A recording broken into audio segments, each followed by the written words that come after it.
ও ৰাম মহামূঢ় মতি যাৰ পূৰ্ণয় অহংকাৰ ও ভকতক পাইলে ক হুইবে কনিষ্ঠাৰ।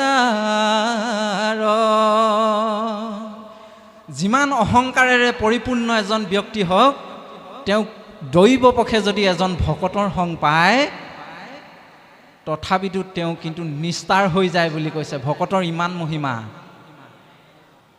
দস্যু ৰত্নাকৰ ইয়াৰ উদাহৰণ আপোনালোকে জানে।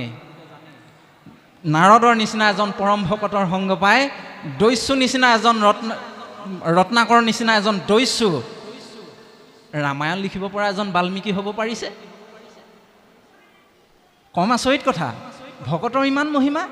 গতিকে তেওঁ যদি সেই দস্যুৰ পৰা এজন পৰম ভকত এজন মুনিলে এজন ভগৱন্তৰ সেই গুণানুকীৰ্তন কৰিব পৰা এজন ভকতলৈ ৰূপান্তৰ হৈছে, আপুনি মই কিয় নোৱাৰিম?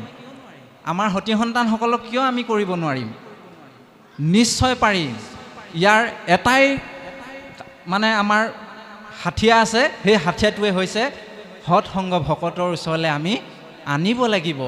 তেতিয়াহে কিন্তু জীৱনৰ পৰম তত্ত্ব কথাখিনি তেওঁলোকে বুজি পাব যে জ্যেষ্ঠজনক শ্ৰদ্ধা কৰিব লাগে, কনিষ্ঠজনক মৰম কৰিব লাগে, আই মাতৃসকলক আমি নিজৰ মা বুলি জ্ঞান কৰিব লাগে, দেউতাসকলক মোৰ নিজৰ দেউতা বুলি জ্ঞান কৰিব লাগে। এইখিনি কোনে শিকাব?